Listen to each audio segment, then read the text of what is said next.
Please do not leave me. I cannot live without you. You are my world, Dad. Kesatu have chosen you. I remember the exact moment my pride shattered. The rooftop was full of music, laughter, and glowing city lights. I stood there holding a small velvet box in my hand, staring at Emily. My heart was racing. I took a breath and said, "Emily, can we talk for a second?" She turned toward me, her red dress shining under the lights. "What is it, Daniel?" she asked. Ryan stood nearby and whispered, "You're really doing it tonight?" I nodded slowly. "Yes." Ryan rubbed the back of his neck.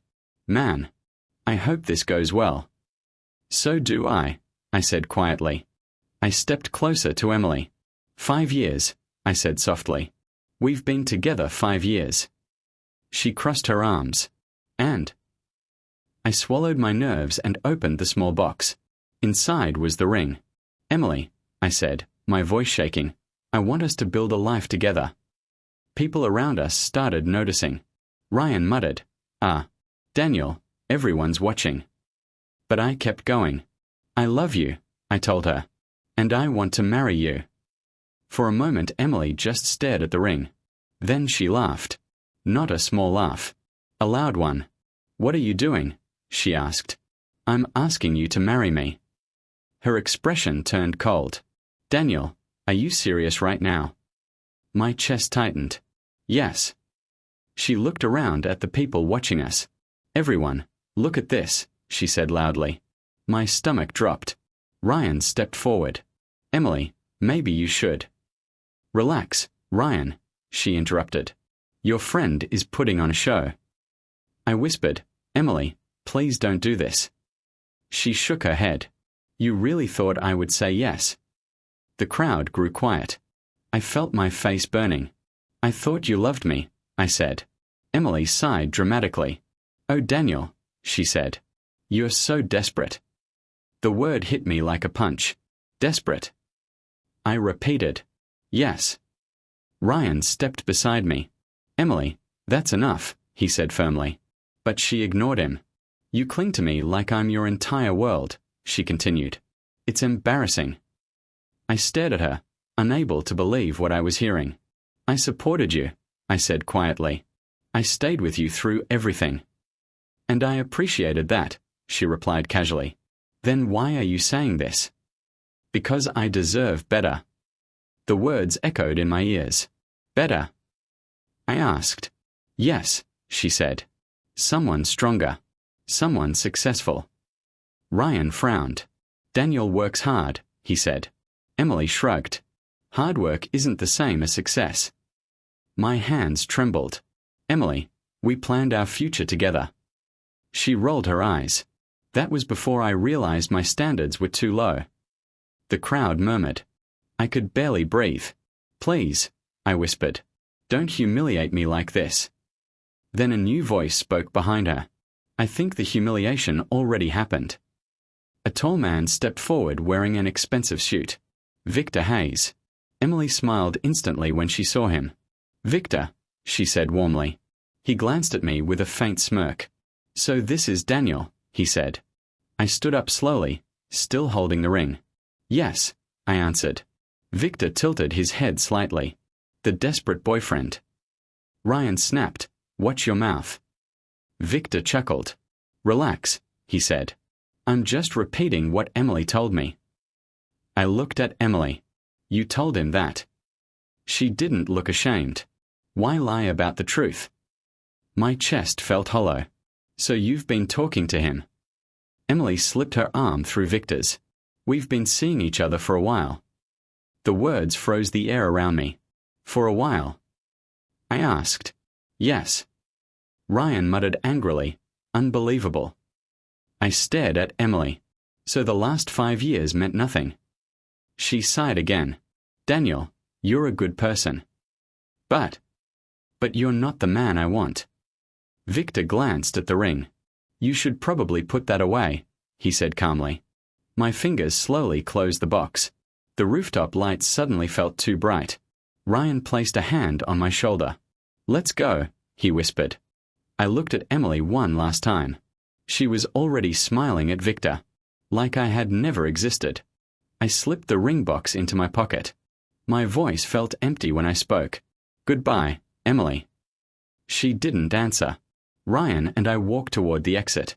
Behind us, the party slowly started again. Halfway to the stairs, Ryan said quietly, "I'm sorry, man." I forced a weak smile. "Don't be." That was brutal. Yeah. We reached the elevator. Ryan asked, "Are you okay?" I looked down at my hands. No. The elevator doors opened.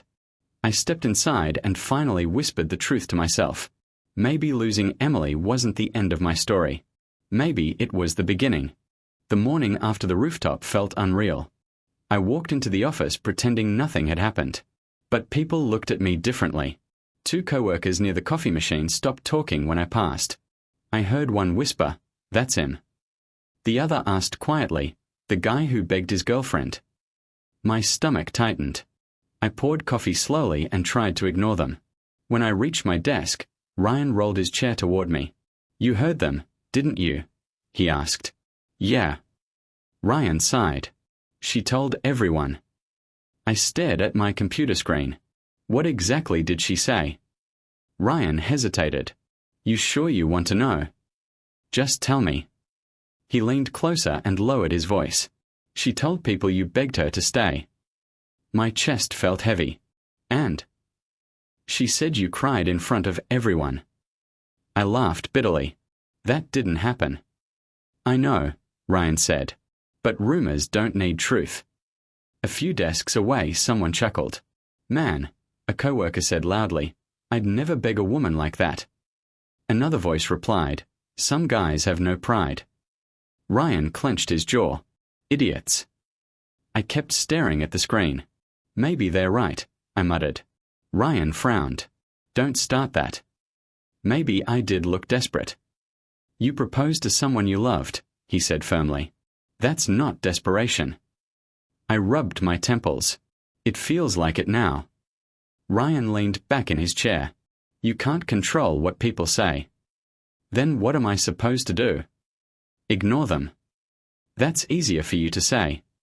Ryan studied my face. "You still love her, don't you?" I didn't answer. He sighed again. "That's what makes this harder." Later that afternoon, I walked into the break room. 2 coworkers fell silent immediately. One of them asked awkwardly, "Hey Daniel, you okay?" "Fine." He scratched his head. "Breakups suck." "Yeah." The other coworker smirked slightly. "Especially public ones." I left the room without replying. That evening Ryan and I sat at a small bar near my apartment. He pushed a glass toward me. "Drink." I shook my head. "I'm not in the mood." "Then talk." "There's nothing to say." Ryan leaned forward. "There is." "What?" "You need to stop letting her story define you." I stared at the table. What if that story is true? It isn't. She thinks it is. Ryan shook his head. "Emily doesn't decide who you are."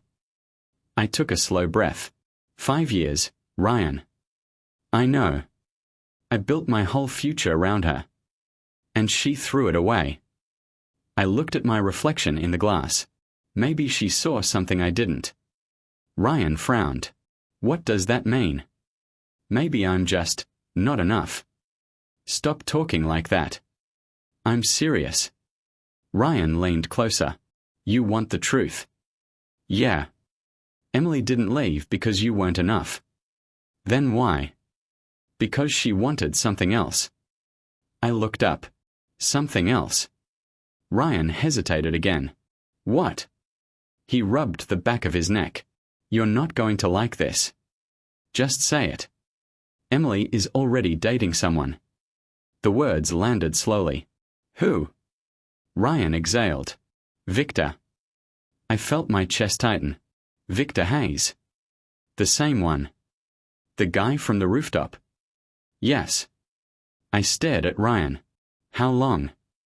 "I'm not sure." But it didn't start that night. No. The room suddenly felt smaller. So while I was planning a proposal. Ryan nodded quietly. She was planning an exit. I laughed softly, but there was no humor in it. That explains a lot. Ryan watched me carefully. You okay? No. Talk to me. I shook my head. There's nothing left to say. Daniel. I thought the worst part was her rejection. Ryan stayed silent. But now I understand something worse. What? I looked straight at him. She didn't just reject me. Ryan sighed. What do you mean? She replaced me. Ryan didn't answer. And in that quiet moment, the truth finally settled in my chest. Emily hadn't chosen Victor after leaving me. She had chosen him long before I ever opened that ring box. The next few weeks felt like a slow collapse. I stopped sleeping. I stopped answering messages. Even work started to feel meaningless. One morning my phone rang while I was staring at my computer screen. Daniel, my boss said through the line, come to my office. My stomach dropped. Okay. Ryan looked at me from the next desk. That sounded serious. Probably is. Ryan lowered his voice. You think he's firing you? Maybe. Let me know what happens. I nodded and walked down the hallway. Every step felt heavy. When I knocked on the door, a calm voice answered. Come in. I stepped inside. Harrison Cole sat behind his desk reading something on a tablet. He looked up slowly. Sit down, Daniel. I sat across from him. For a moment he didn't speak. He just studied my face. Finally he said, You look terrible. I forced a small smile. Rough month. I noticed. He leaned back in his chair. You've been late 3 times this week. I know. You missed 2 deadlines. I know. And yesterday you stared at a spreadsheet for almost an hour. I sighed. I'm sorry. He folded his hands. Do you want to tell me what's going on? It's personal. I assumed that. I hesitated. My relationship ended. Harrison nodded slowly. I heard rumors. That doesn't surprise me. He watched me carefully. Heartbreak can hurt. Yes. But heartbreak doesn't excuse wasting your life. The sentence landed hard. I looked up. I'm not trying to waste it. Then what are you doing? I don't know. Harrison leaned forward. You're a talented employee, Daniel. Not lately. That's my point. I stayed silent. He continued. One bad relationship doesn't define your future. I'm aware. Are you? His question made me pause. I thought she was the person I'd marry. And now she isn't. It's not that simple. Life rarely is. I rubbed my forehead. I just need time. Harrison nodded once. I can respect that. Relief spread through my chest. But time doesn't mean hiding from your responsibilities. I understand. Good. He stood up. Because I'm not firing you. I blinked in surprise. You're not. No. Why? He smiled slightly. Because I believe you're better than this version of yourself. His words stayed in the air. Thank you, I said quietly. Don't thank me yet. What do you mean? If you keep working like this, we'll have another conversation. I nodded. That's fair. As I stood to leave, he added one more sentence. Daniel. Yes. Don't let someone else's opinion become your identity. I left his office thinking about that. That evening I sat in my messy apartment staring at the wall. Pizza boxes covered the table. My phone buzzed. Olivia. I answered. Hey. Daniel, I'm outside your building. You are? Yes. Why? Because you sound miserable. 10 minutes later she walked into my apartment. She looked around slowly. Wow. Yeah. This place looks like a disaster. I noticed. She crossed her arms. You haven't cleaned in weeks, have you? No. She sighed and sat on the couch. Ryan called me. I frowned. He did. Yes. What did he say? That my little brother is falling apart. I sat across from her. I'm fine. She raised an eyebrow. Really? Mostly. Daniel. What? You loved the wrong person. The words were gentle but direct. That doesn't mean you're worthless. I looked down at my hands. I know. Do you? I'm trying to. Olivia leaned forward. Emily's opinion isn't the truth. It feels like it. Because you believed it. I didn't answer. She stood up and hugged me. You're stronger than you think. After she left, the apartment felt quiet again. I lay on the couch staring at the ceiling. Harrison's voice echoed in my head. Heartbreak doesn't excuse wasting your life. Then Olivia's voice followed. You loved the wrong person. I closed my eyes and asked myself a question I had been avoiding. Was I really the desperate man Emily described? Or had I just believed her version of me for far too long? The morning after Olivia visited, I stared at my reflection in the bathroom mirror. You look awful, I muttered to myself. My phone buzzed. Ryan, are you alive? He asked when I answered. Barely. Good. That means you can come to work. I sighed. I'm already getting ready. Wow, he said. Progress. I wouldn't celebrate yet. When I arrived at the office, Ryan rolled his chair toward me. You slept. A little. That's better than nothing. I opened my laptop. I've been thinking. Ryan raised an eyebrow. That's usually dangerous. I'm serious. Okay, what did you decide? I'm done chasing Emily. Ryan leaned back. Finally. I'm also done defending myself from rumors. Even better. I'm just going to focus on my life. Ryan nodded approvingly. Now that's the Daniel I remember. What do you mean? You used to be ambitious. Used to be. You still are. I'm trying to be again. Ryan smiled. Good. I worked later than usual that day. Hours passed quietly. Around evening, Ryan stretched in his chair. You're still here? Yeah. You planning to sleep at the office? Maybe. He laughed. Careful. Harrison might start charging rent. The next morning, Harrison called the team into a meeting room. I sat beside Ryan while people gathered around the table. Harrison spoke first.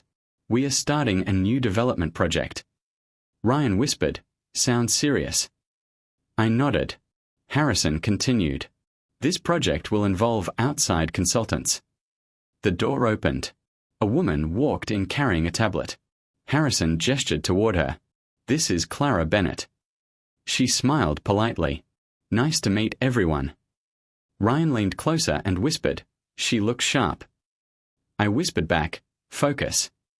Clara sat across from me and began reviewing documents. During the discussion, Harrison said, Daniel, explain the initial concept. I straightened in my chair. Sure. I began outlining the plan. Clara listened carefully. After a moment, she interrupted. Can I ask something? Of course. Why did you choose this structure instead of a modular design? I paused. That's a fair question. Ryan glanced at me. I continued explaining. Clara nodded slowly. That makes sense, she said. But have you considered scaling issues? I blinked. Not fully. She tapped her tablet. Look at this. She turned the screen toward me. Ryan whispered, She's challenging you. I noticed. I murmured.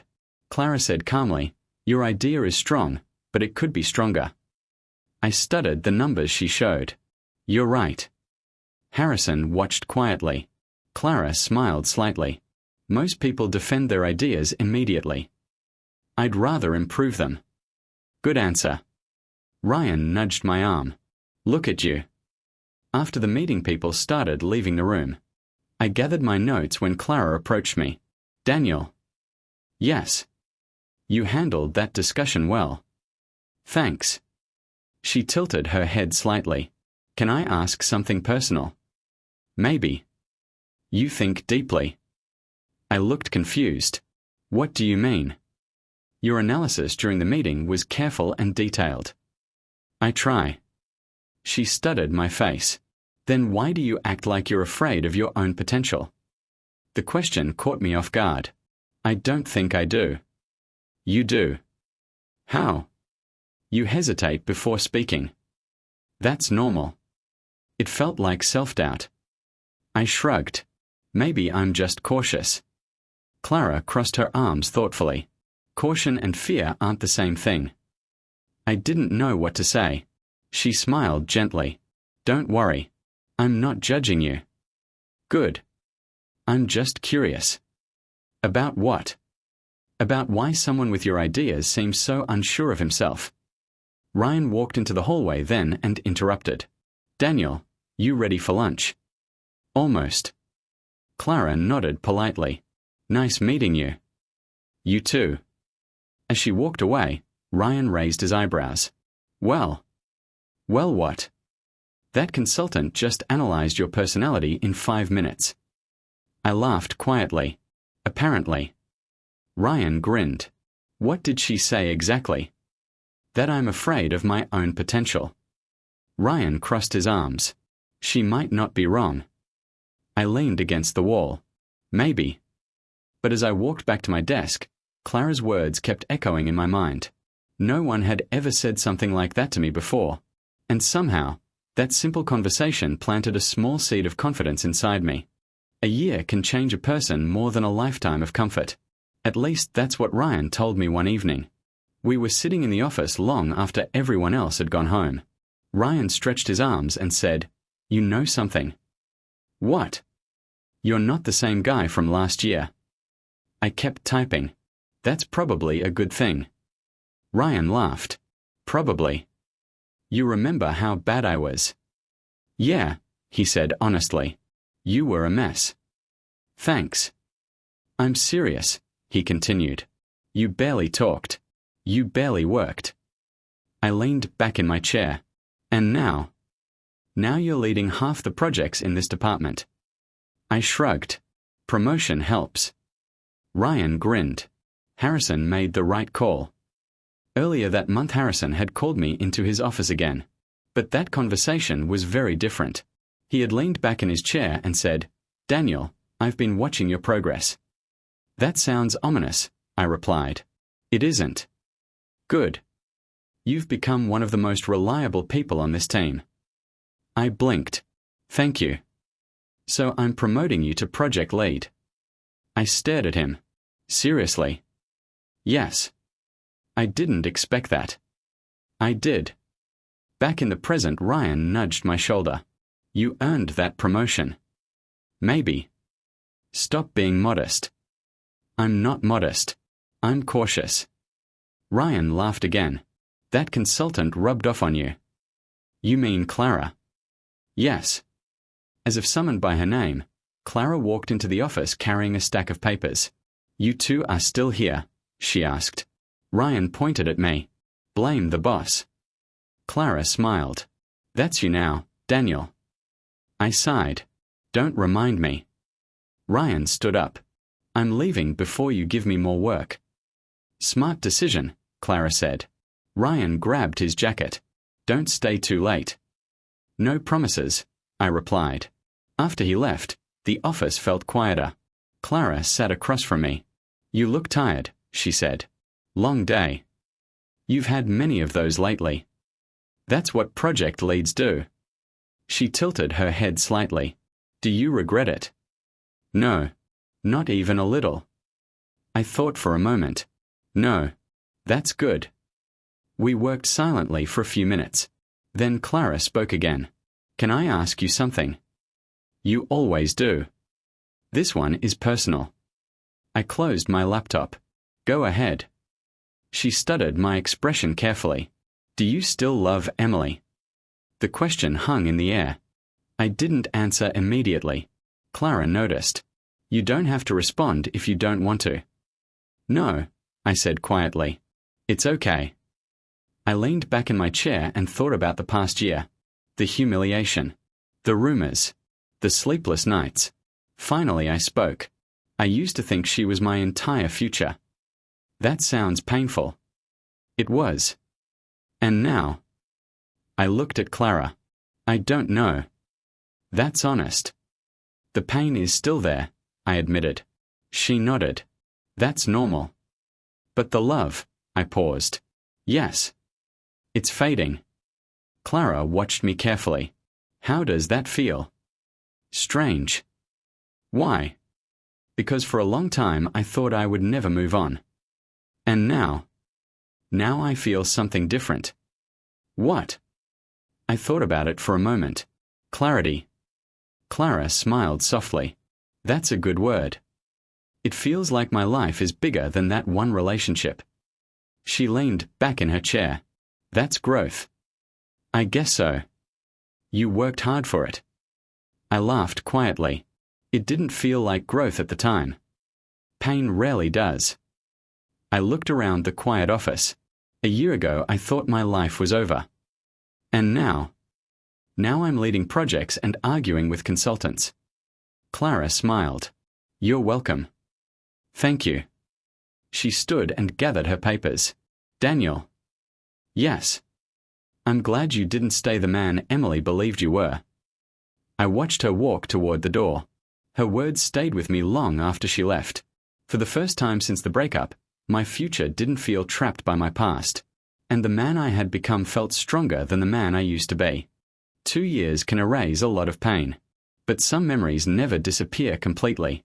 Daniel, Harrison said beside me, you look nervous. I'm not nervous. You've checked your tie 3 times. That's normal. Harrison smiled slightly. It's just a business event.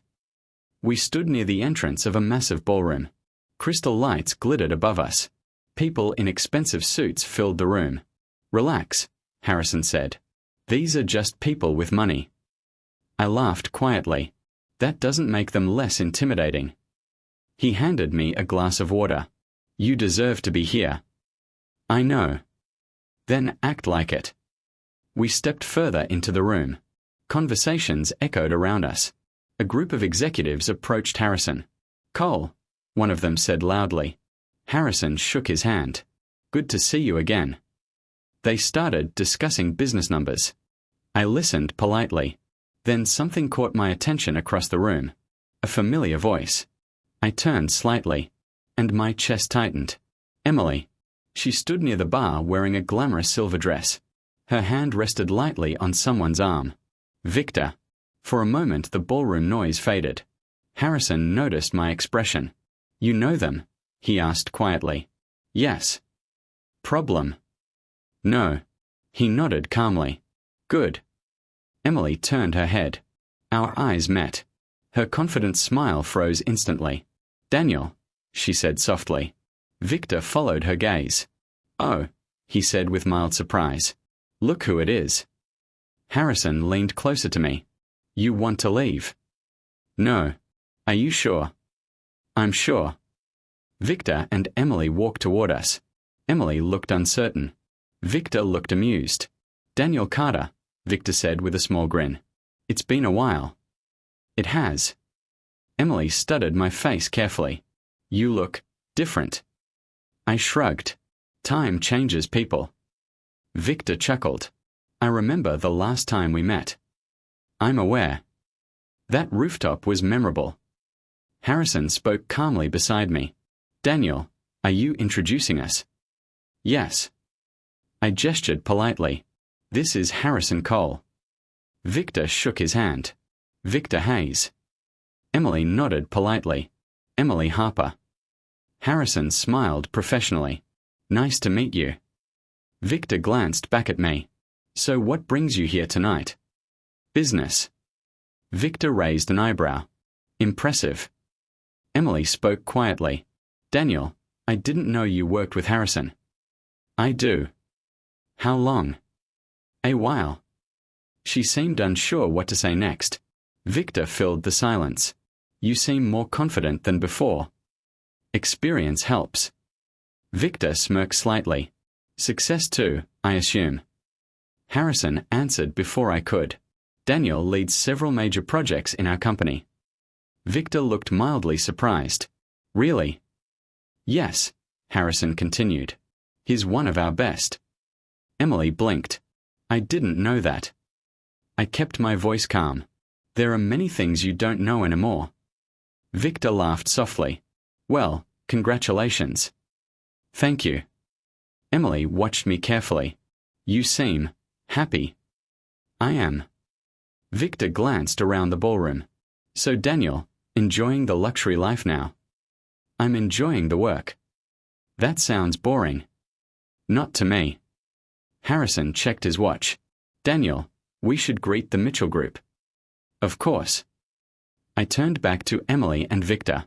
It was nice seeing you again. Victor nodded casually. Likewise. Emily hesitated.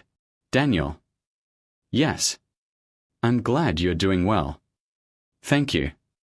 Harrison and I walked toward another group of executives. Halfway across the room he said quietly, You handled that well. I tried. Was that difficult? A little. But you stayed calm. I learned how. Harrison smiled. That's growth.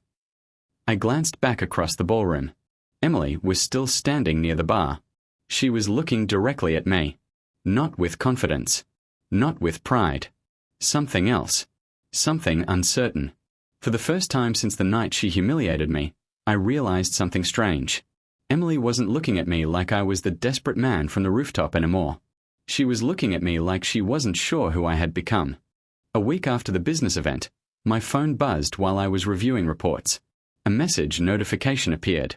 Emily. I stared at the screen for a moment. The message was simple. Daniel, can we talk? I sighed quietly. Ryan noticed immediately. Who is it? He asked. Emily. Ryan leaned over my desk. What does she want? Conversation. And? I'm ignoring it. Ryan smiled. Good decision. A few minutes later my phone buzzed again. Another message. Please. It's important. Ryan whistled softly. She's persistent. I locked my phone. I'm not interested. Ryan sat on the edge of my desk. That must feel satisfying. It doesn't. Really? Really? Ryan studied my face. You're calmer than I expected. I moved on. He nodded slowly. That's true. Later that afternoon, we went to a nearby cafe during lunch break. Ryan stirred his coffee and said quietly, I heard something interesting today. What? Victor Hayes. My attention shifted. What about him? Ryan leaned closer. You didn't hear the rumors? No. His company is struggling. I frowned slightly. How struggling? Debt. That's common in business. This kind isn't. I raised an eyebrow. What do you mean? Hidden debt. That sounds serious. Ryan nodded. Investors are starting to panic. I sat back in my chair. That escalated quickly. Ryan smirked. The mighty Victor Hayes might not be so mighty anymore. I looked out the cafe window. That's unfortunate. Ryan blinked. Unfortunate. Yes. You're not happy about it. Why would I be? He humiliated you. Emily humiliated me. Ryan crossed his arms. Still. I shrugged. It feels distant now. Ryan watched me carefully. You really moved on. I told you. He nodded thoughtfully. Honestly, that's healthier than revenge. My phone buzzed again on the table. Ryan glanced at the screen. Emily again. Yes. What does she say this time? I opened the message. Daniel, please talk to me. Ryan raised his eyebrows. She sounds desperate. I locked the phone again. I'm not answering. Fair. That evening I stayed late at the office reviewing project updates. Clara walked in carrying her laptop. You're still here. Apparently. She sat across from me. You look distracted. Do I? Yes. What gave it away? You've read the same page 3 times. I sighed. Maybe I'm tired. Or maybe something is bothering you. I hesitated. Clara waited patiently. Finally I said, Do you remember Emily? The ex who humiliated you. That's the one. What about her? She's been messaging me. Clara nodded calmly. That makes sense. Does it? Yes. Why? Because people often return when they see change. I leaned back in my chair. I'm not interested in reconnecting. I didn't think you were. I told her about Ryan's rumor. Victor's company might be collapsing. Clara listened quietly. That's serious. Apparently, investors are panicking. She nodded slowly. And how do you feel about it? I thought for a moment. Strangely neutral. No anger. No satisfaction. Not really. Clara smiled slightly. That means you healed. Maybe. She closed her laptop. Sometimes karma works quietly. What do you mean? It doesn't rush. I watched her thoughtfully. And? It just waits. Her words settled in the quiet office. My phone buzzed one more time. Another message from Emily. I didn't open it. For the first time since the breakup, the drama surrounding her life didn't feel connected to mine anymore. Emily and Victor once felt like the center of my world. Now they felt like characters from a story I had already finished reading. And I realized something important in that moment. I wasn't waiting for karma. I had already moved on from needing it. One evening I walked out of my office building later than usual. The street was quiet. As I stepped toward the sidewalk, a familiar voice said softly, "Daniel." I stopped walking. Slowly, I turned around. Emily stood near the entrance. For a moment neither of us spoke. She looked different. Not glamorous. Not confident. Just tired. "You're here," I said. "Yes." "How long?" "About 20 minutes. I frowned slightly. "You've been waiting." "I wasn't sure when you would leave." I crossed my arms. "Why are you here?" Emily hesitated. "I needed to talk to you." "You've sent many messages." "I know." I didn't reply. I noticed. The streetlight above us flickered softly. Emily looked down at the ground. "Daniel, I made a mistake." The words sounded heavy. What kind of mistake? "Many." I stayed quiet. She continued. "I shouldn't have treated you the way I did. You humiliated me." Her voice dropped. "I know. In front of everyone." "I remember." I studied her expression. Why say this now? Emily swallowed. "Because everything fell apart." "What do you mean?" She sighed deeply. "Victor's company is collapsing." "I heard rumors." "They are true." I nodded slowly. "Debt?" "Yes. A lot of it." Emily looked exhausted. "Investors are leaving." "And Victor?" "He's trying to fix it." "Trying?" "He's failing." I waited. Emily continued speaking quietly.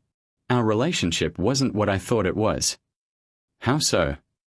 "I believed he was powerful. And now I see it was an illusion." Her words echoed in the quiet street. "So that's why you came here?" I asked. "Partly." "What's the other reason?"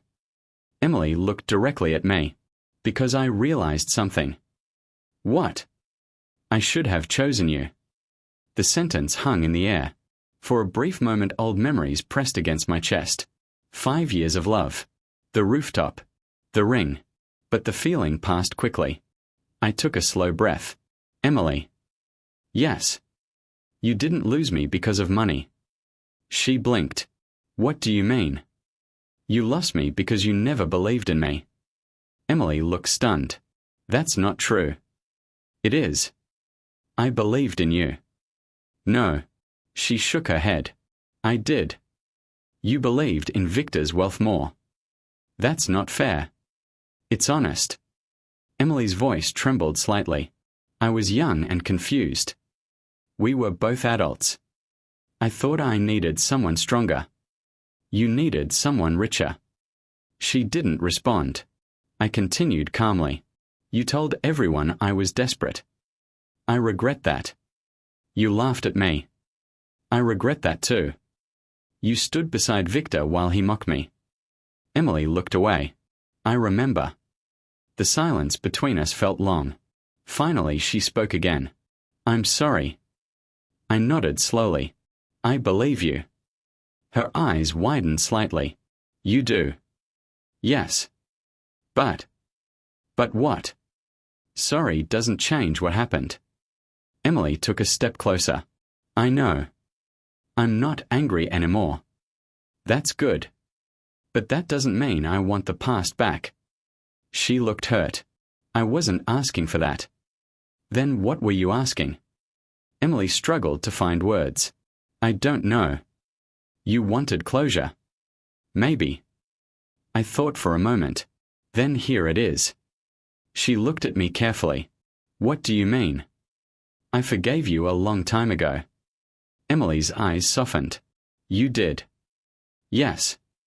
But forgiveness doesn't mean returning. She nodded slowly. I understand. I looked up at the quiet office building behind me. My life moved forward. That's obvious. I worked hard for that. I can see it. Emily's voice sounded small now. I wish I had believed in you. I shrugged gently. Belief matters. Yes. And you didn't have it. She wiped a tear from her eye. I'm sorry. I gave a small nod. I know. For a moment neither of us spoke. Then I said the final truth calmly. You didn't lose me because Victor failed. Emily looked confused. What do you mean? You lost me the moment you decided I wasn't worth believing in. She opened her mouth to reply, but no words came out. For the first time since I had known her, Emily Harper had no answer. I had just finished a long meeting when my phone buzzed. Daniel, did you see the news? Ryan's voice came over the line. What news? I asked, curious. Victor's company collapsed. Complete chaos. Investors are suing. I stayed quiet for a moment. That fast? I asked. Yes. Overnight, Ryan said. All the deals, the luxury, gone. I leaned back in my chair, letting the words sink in. Emily's face flashed in my mind, the same smug smile she had worn at the party. Are you okay? Ryan asked. I'm fine, I said, more to myself than to him. Not happy, he pressed. No, I admitted. Not really. It's different. Ryan was silent for a moment. You've changed, he finally said. You don't care about the drama. Exactly, I replied. I've got my own life now. The next morning at the office, Mr. Cole called me into his office. Daniel, I'm assigning you the Hamilton project, he said. The entire project. I asked, surprised. Yes. You're ready. I nodded slowly. Thank you, sir. I've seen your growth. Don't let it stop now. That night, Clara and I walked through the city streets, lights glimmering off the wet pavement. We passed by the restaurant where Emily had thrown my ring years ago. I stopped, staring at the entrance. Clara noticed immediately. Thinking about the past, she asked gently. I shook my head. Not really regret, just reflection. She squeezed my hand. Do you wish things had been different? I smiled softly. No, that ring wasn't the real loss. Clara tilted her head. Then what was? The real loss, I said quietly, would have been staying the man she believed I was. Clara looked at me, her eyes filled with understanding. You're nothing like that man anymore, she said. No, I agreed. I've grown beyond it. She smiled softly, leaning a little closer. Good. You deserve that. I took a deep breath, feeling the weight lift off my chest. The city lights flickered in the distance, golden reflections dancing on the wet streets. I can see that now, I continued. Karma didn't need me to act. It worked quietly, in its own time. Clara nodded, and you didn't have to wait for it. I laughed softly. No, I didn't. The thought of Emily and Victor's downfall didn't thrill me. It was neutral. I felt no satisfaction, no gloating. Just calm. Just clarity. I looked at Clara, her face illuminated by the warm glow of the street lamps. You were right, I said. The world moves forward whether we cling to the past or not. She smiled, brushing her hair behind her ear. And you've moved forward, she said. Yes, I admitted, letting the city's quiet hum fill the space between us. For the first time in years, I felt completely at peace. No anger. No pain. Only growth. I took Clara's hand, letting her warmth remind me that life had given me something far better than revenge. Something lasting. And as we walked past the restaurant, I finally felt free. The ring had been thrown away years ago. But the man I had become, that was mine forever. The park was quiet that evening.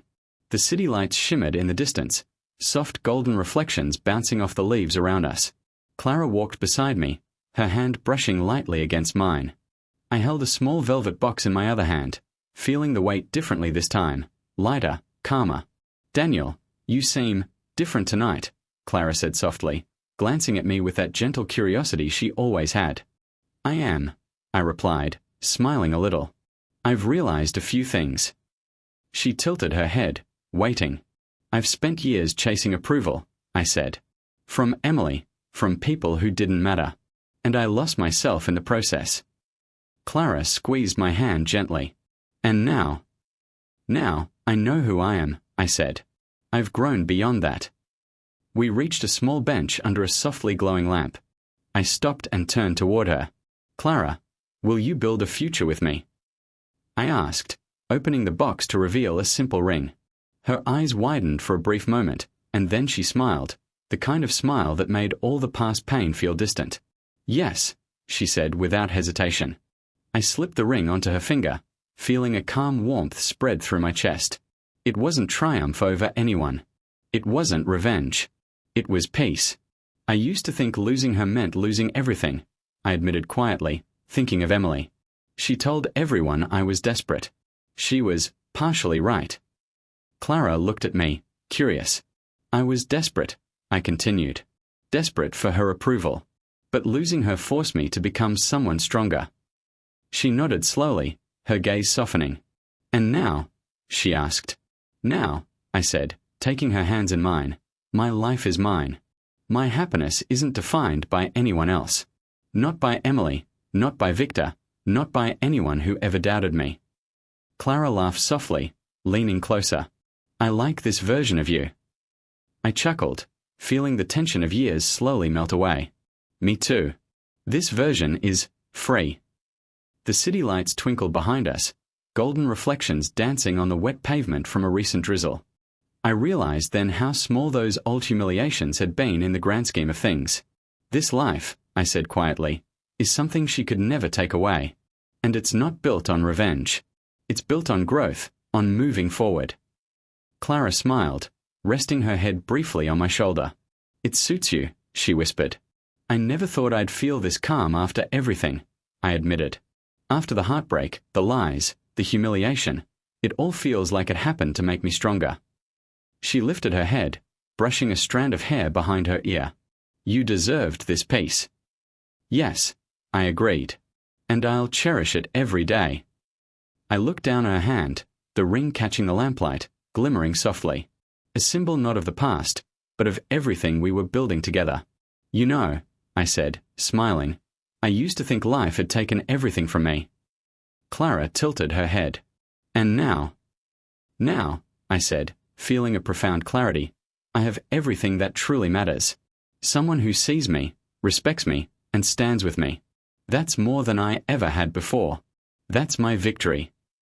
She smiled, and I could feel the warmth of her trust, her belief in me. I took a deep breath, letting the calm sink in, the park around us quiet except for distant city sounds. This life, I repeated softly, is ours, and no one can ever take it away. Clara leaned closer, and I felt a sense of completion I hadn't known in years. The ring was no longer about desperation. It was about love, trust, and growth. And for the first time, I felt that my past, all the pain and humiliation, had been necessary to reach this moment.